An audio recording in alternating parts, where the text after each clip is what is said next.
বিসমিল্লাহির রহমানির রহিম। প্রিয় শিক্ষার্থীরা, আশা করি তোমরা সবাই ভালোই আছো।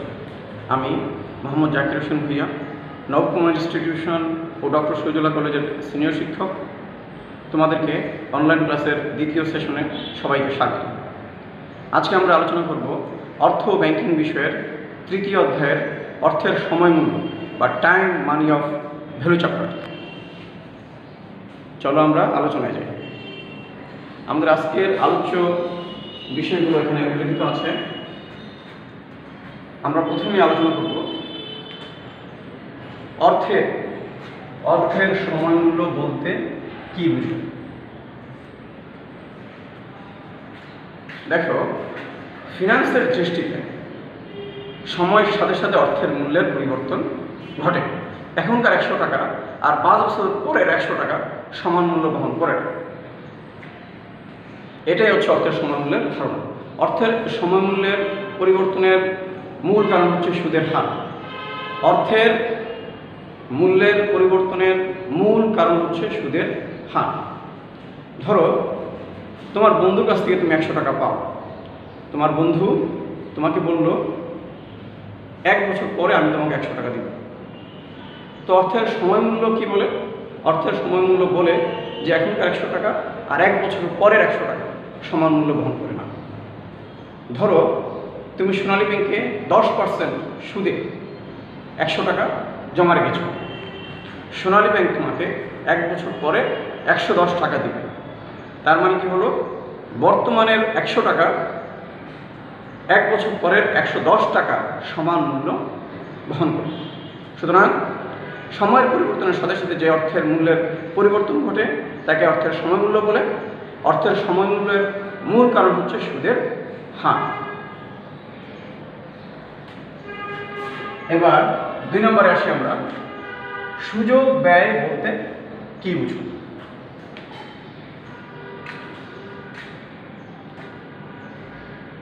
সুযোগ ব্যয় বলতে কি বুঝি আমরা?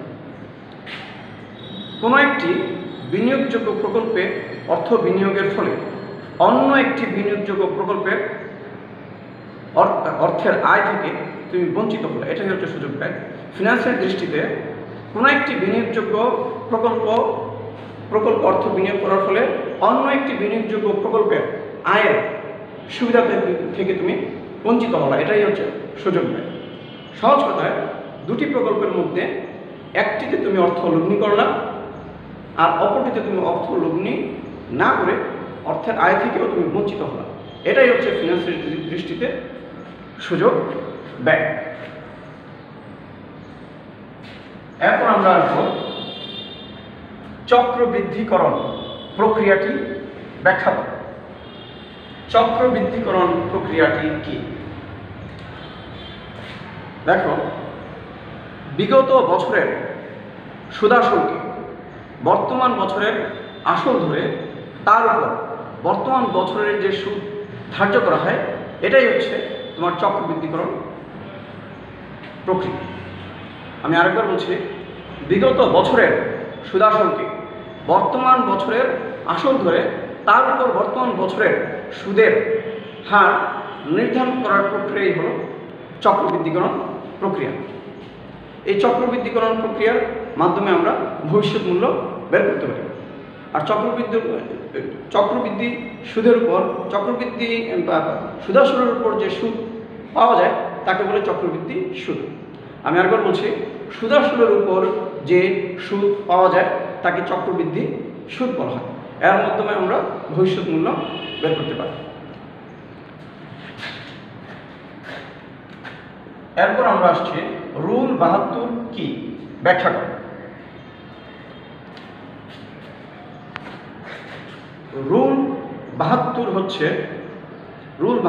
একটা বিধি। বার্ষিক চক্রবৃদ্ধিতে নির্দিষ্ট পরিমাণ অর্থ কত সময় পরে বা কত সুদের হারে দ্বিগুণ হবে তা নির্ণয় করার একটি প্রক্রিয়া বা বিধি হলো রুল 72 বিধি। আমি আরেকবার বলছি তোমাদের সুবিধার জন্য, বার্ষিক চক্রবৃদ্ধিতে নির্দিষ্ট পরিমাণ অর্থ কত সময় পরে বা কত সুদের হারে দ্বিগুণ হবে তা নির্ণয় করার একটি বিধি হলো রুল 72 বিধি। রুল 72 বিধির মাধ্যমে তুমি তোমার লগ্নিকৃত অর্থ কত সময় পরে দ্বিগুণ হবে তা বের করতে পারো। যদি তুমি সময় বের করতে চাও তাহলে 72কে সুদের হার দিয়ে ভাগ করতে হবে, আর যদি তুমি সুদের হার বের করতে চাও তাহলে 72কে সময় দিয়ে ভাগ করতে হবে। এটি হচ্ছে রুল 72 বিধি। আচ্ছা, এবার আমরা আসি বাট্টাকরণ প্রক্রিয়াটি ব্যাখ্যা করো। তার মানে বাট্টাকরণ প্রক্রিয়া কি আমাদেরকে জানতে হবে। ভবিষ্যৎ মূল্য থেকে বর্তমান মূল্য বের করার যে প্রক্রিয়া এটাকেই বলে বাট্টাকরণ প্রক্রিয়া। ভবিষ্যৎ মূল্য থেকে বর্তমান মূল্য রূপান্তর করার যে প্রক্রিয়া সেটি হচ্ছে বাট্টাকরণ প্রক্রিয়া।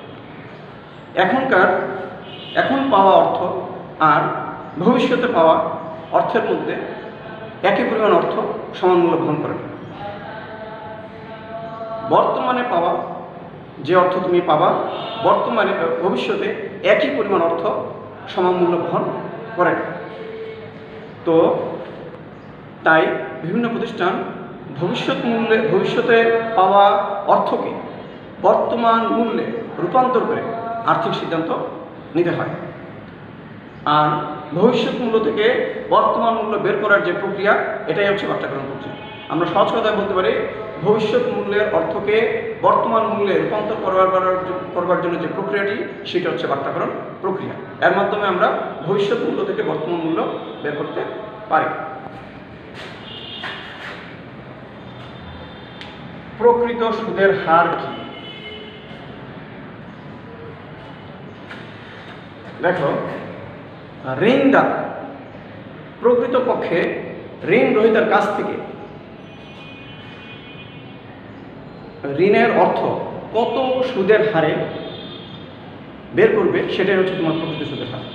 আমি আরেকবার বলছি, ঋণদাতা প্রকৃতপক্ষে ঋণ গ্রহীতার কাছ থেকে কি পরিমাণ সুদের হারে ঋণ আদায় করতে পারবে সেটাই হচ্ছে প্রকৃত সুদের হার।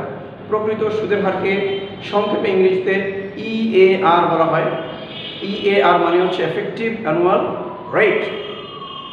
আমি আরেকবার বলছি, প্রকৃত সুদের হার কি?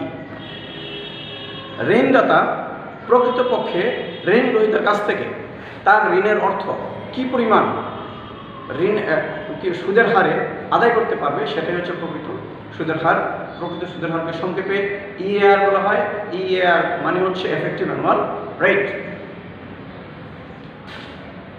এরপর আমরা আসি অর্থের সময়মূল্যের সূত্র। অর্থের সময়মূল্য বের করার জন্য আমরা কতগুলো সূত্র ব্যবহার করি, এই সূত্রগুলি আমরা এখন দেখব। অর্থের সময়মূল্যের সূত্র 1 নম্বরে আছে, বছরে একবার চক্রবৃদ্ধি হয় এমন এককালীন অর্থের ভবিষ্যৎ মূল্য নির্ণয় সূত্র হচ্ছে এটি, FB = PB × 1 + I whole to the power n। এখানে FB হচ্ছে ভবিষ্যৎ মূল্য, PB হচ্ছে বর্তমান মূল্য, I হচ্ছে সুদের হার বা বাট্টার হার এবং n হচ্ছে মেয়াদকাল বা সময়। এগুলো এই সূত্রের মাধ্যমে আমরা ভবিষ্যৎ মূল্য পেতে পারি বছরে একবার চক্রবৃদ্ধি হয় এই ক্ষেত্রে। 2 নম্বরে আছে, বছরে একবার বাট্টাকরণ হয় এমন এককালীন অর্থের বর্তমান মূল্য নির্ণয়। আমরা এই সূত্র ব্যবহার করব, PV = FB / 1 + I whole to the power n। পূর্বেই আমরা জেনেছি PV হচ্ছে প্রেজেন্ট ভ্যালু বা বর্তমান মূল্য, FB হচ্ছে ফিউচার ভ্যালু বা ভবিষ্যৎ মূল্য, I হচ্ছে সুদের হার বা বাট্টার হার এবং m হচ্ছে মেয়াদকাল বা সময়।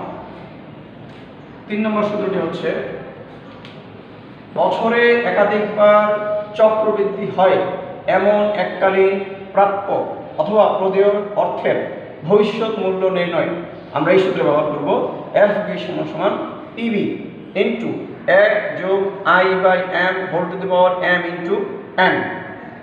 পূর্বে আমরা জেনেছি FB হচ্ছে ফিউচার ভ্যালু বা ভবিষ্যৎ মূল্য, PB হচ্ছে প্রেজেন্ট ভ্যালু বা বর্তমান মূল্য, আই হচ্ছে সুদের হার, এম হচ্ছে বছরের চক্রবৃদ্ধির সংখ্যা।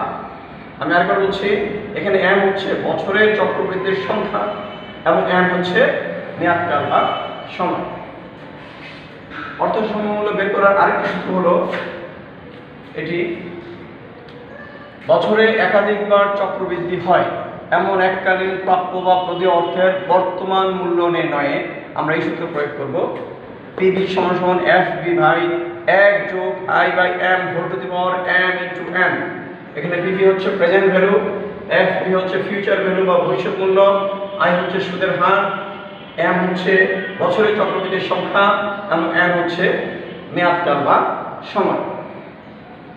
এরপর যার একটি সূত্র আমরা পাই সেটি হচ্ছে কার্যকরী বা প্রকৃত বার্ষিক সুদের হার নির্ণয় বা প্রকৃত সুদের হার নির্ণয়ের সূত্রটি হচ্ছে EAR means effective annual rate equal to 1 যোগ I by M whole to the power M minus 1। এখানে আই হচ্ছে সুদের হার, এম হচ্ছে বছরের চক্রবৃদ্ধির সংখ্যা। আরেকটি সূত্র আছে যেটি রুল 72 বিধি বা রুলস অফ 72 এর নিয়ম অনুযায়ী বিনিয়োগকৃত অর্থ কত সময়ে বা কত সুদে দ্বিগুণ হবে তা নির্ণয়ে বিধি 72 অনুসারে I equal to 72 by M অথবা M equal to 72 by I. এখানে যদি আমরা সুদের হার বের করতে চাই তাহলে আমরা 72কে সময় দিয়ে ভাগ করব, আর যদি আমরা সময় বের করতে চাই তাহলে 72কে আমরা সুদের হার দিয়ে ভাগ করব। তাহলে বিনিয়োগকৃত অর্থ কত সময় দ্বিগুণ হবে তা আমরা পেতে পারি। এখন আমরা এই অর্থের সমমূল্যের সূত্রের উপর ভিত্তি করে দুটি সমাধান করব।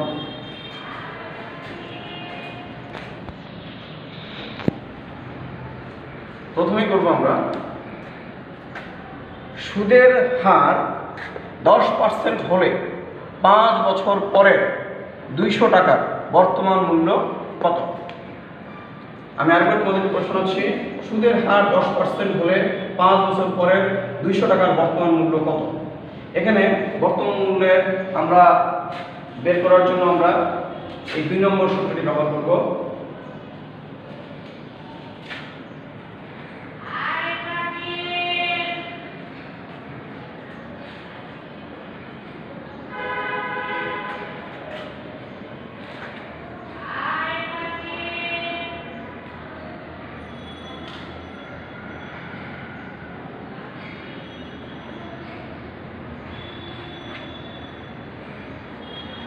এখানে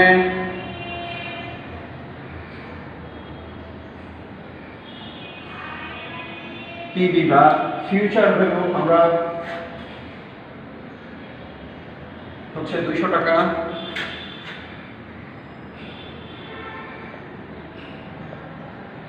আই হচ্ছে সুদের হার, এটা হচ্ছে 10%, আমরা 10% শতকরা উঠাবো,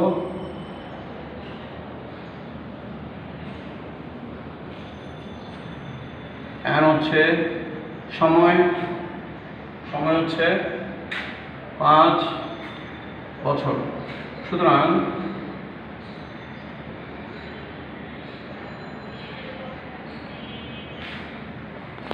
বর্তমান মূল্য পিবি ইকুয়াল টু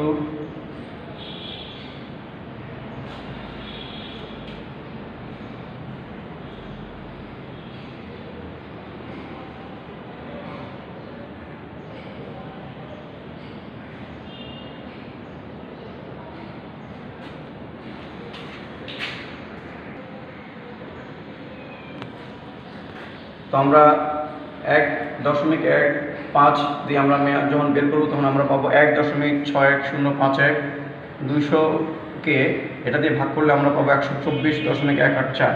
তার মানে দাঁড়ালো 200 টাকার বর্তমান মূল্য হবে 124.184 টাকা। উত্তর 124.184 টাকা। এর মাধ্যমে আমরা বর্তমান মূল্য পেয়ে গেল। এখন আমরা দ্বিতীয় সমাধানটি করব।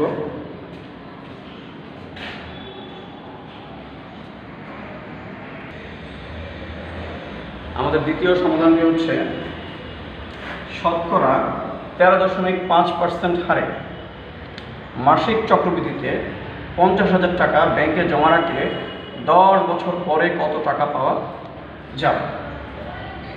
এখানে আমরা ব্যবহার করব এই 3 নম্বর সূত্র। আমরা লিখব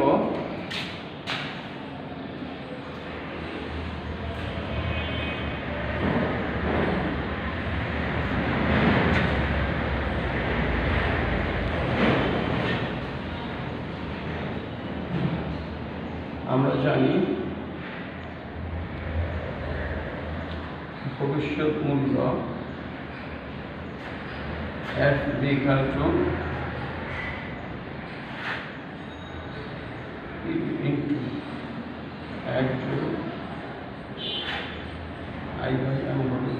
n into m। এখানে PB হচ্ছে তোমার 50,000 টাকা। আয় হচ্ছে সুদের হার, এটি হচ্ছে 13.5%। 13.5%কে আমরা 100 দিয়ে ভাগের মাধ্যমে এটা পাবো। m = বছরের চক্রবৃদ্ধির সংখ্যা, যেহেতু আমাদের মাসিক চক্রবৃদ্ধি আছে, আমরা জানি 12 মাসে 1 বছর, সুতরাং বছরের চক্রবৃদ্ধির সংখ্যা হবে 12 বার। n = সময়, এখানে হচ্ছে 10 বছর পরে 10 বছর।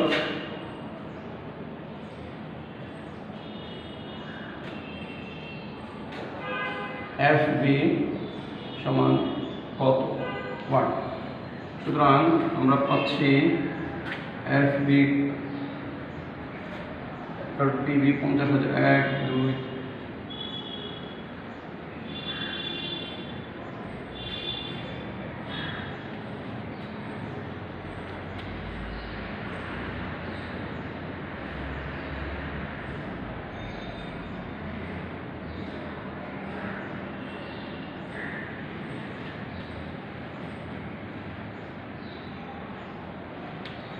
আমরা এখন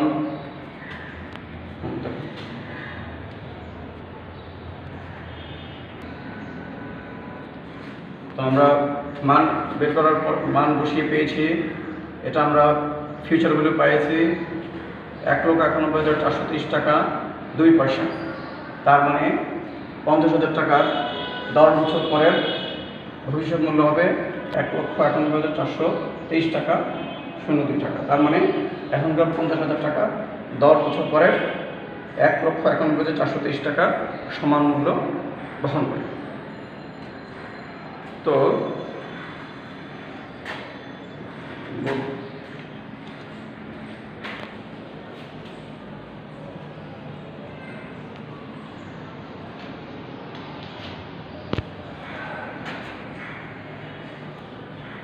তোমরা এই অধ্যায়টি ভালো করে পড়বে, সূত্রগুলো মুখস্থ করবে, অঙ্কগুলো বারবার প্র্যাকটিস করবে, আর এগুলো তোমাদের বাড়ির কাজ হিসাবে থাকবে। তোমরা বাড়ির কাজ করে নিয়ে আসবা। আমি আগামী ক্লাসে তোমাদের কাছ থেকে এই বাড়ির কাজগুলো নেব। আর প্রথম সেশনে আমরা 4র্থ অধ্যায় ঝুঁকির চ্যাপ্টারটি আলোচনা করেছিলাম। তোমরা সেটিও ভালো করে দেখবে, কারণ এই পরীক্ষায় আবার ওই চ্যাপ্টারটি রিপিট হবে। তো তোমরা সবাই ভালো থাকবা, সুস্থ থাকবা, সুন্দর থাকবা, এবং অবশ্যই অবশ্যই অবশ্যই স্বাস্থ্যবিধি মেনে চলবা। স্বাস্থ্যবিধি মেনে চলার মাধ্যমে আমরা সব রকম জটিল কঠিন ভাইরাস থেকে মুক্ত থাকতে পারবো। আমরা সুখী সুন্দর স্বাস্থ্যবান জীবন যাপন করতে পারবো। তোমাদের উজ্জ্বল ভবিষ্যৎ কামনা করে এবং পরবর্তী ক্লাসের আমন্ত্রণ জানিয়ে আজকের মতো আল্লাহ হাফেজ।